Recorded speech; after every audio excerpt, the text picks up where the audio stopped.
तेहें दो आले अतु रेले भुजनी कना।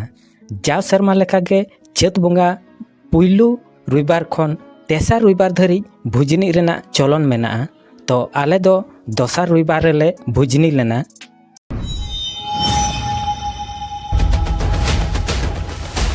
भुजनी परब रेदो ओझा इदी काते गे ना जतो कमी होरा सतोआ। तो ओना इदी काते ना नुई ताले ओझा बो नेल दाड़े कान गया।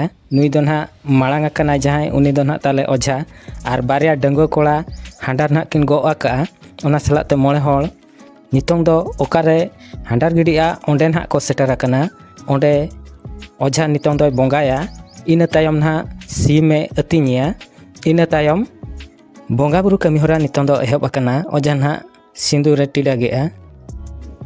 इन पर ना आदो चाले ना चुरुजा और जहाँ गे ना छाड़ा बुसा बो अगु आकादेया उनी दो ना ओंडे अतिኛय ओना सलाते ना अतिñ काते ओंडे गे बगी ऑटो आयाय। उनी दो आड़ागो आय ना हेंदे बुसा ना उनी दो आड़ागोआ। नितों दो अतिñ कना ना नय बनेल लाड़े कान गया। जतो सिंदूर जहाँ ना अपन अपिन ओड़ा खन अगु लेन ताहन ओना सिंदूर को नितों दो बोंगा कना। आदवा चाले हो अपन अपिन ओड़ा खन इदी लेन ताहन ओना को हो मिठेन कते तायम दो बोंगा कना। नितों दो ना रान को ला अगु कते ओझा ना नोडे गुलेते गुरी कते बोंगा कनाय। ओझा सिम को नोडे गे बोंगा केट को ओना सलाते रान खाला रे मेना ओना को नितों दो हांडी बोंगा ना ए बोंगा कना। नितों दो कोड़ा को ना डुंबुरा को बनाया। जेहेतु पेया हड़ाम पेया बुढ़ी ना को हिजुआ और टोलारिन जहाँ गे ना हड़ाम होड़ बुढ़ीरा उनको ना को हिजुआ उनको को लगे डुंबुरा ना नितों दो को ततल कना। तो सर्दी डुंबुरा बना रे मेना आकात कोआ कोड़ा को निया पर पेया बुढ़ी पेया हड़ाम ना को हो अगु कोआ और उनको ना डुंबुरा को तल कोआ और उनको खन गे ना एहबोआ नुआ डुंबुरा तल रेना राय रिद दो। और ओना तायम दो टोला रे मेना को हड़ाम होड़ बुढ़ी एरा ओना सलाते और एटा होड़ को रान को तल दाड़ेया। इना तायम दो गोसाणे रे हो रान तलगोआ और ओझा दाणा कते गे ओड़ा पिछी राने तोपा टोकाआ दुआर रे। तो ओना काम काज को ना मेना। तो देलाबो नितों दो चेद लेका ना रान को तलेत कोआ ओना बो नेला।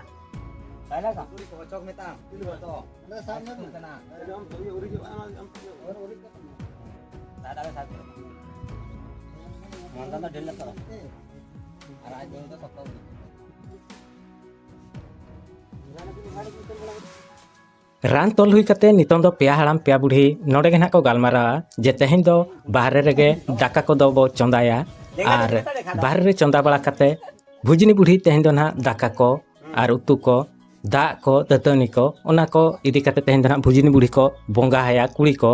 तो ओना इदी कते ना को गालमारावा।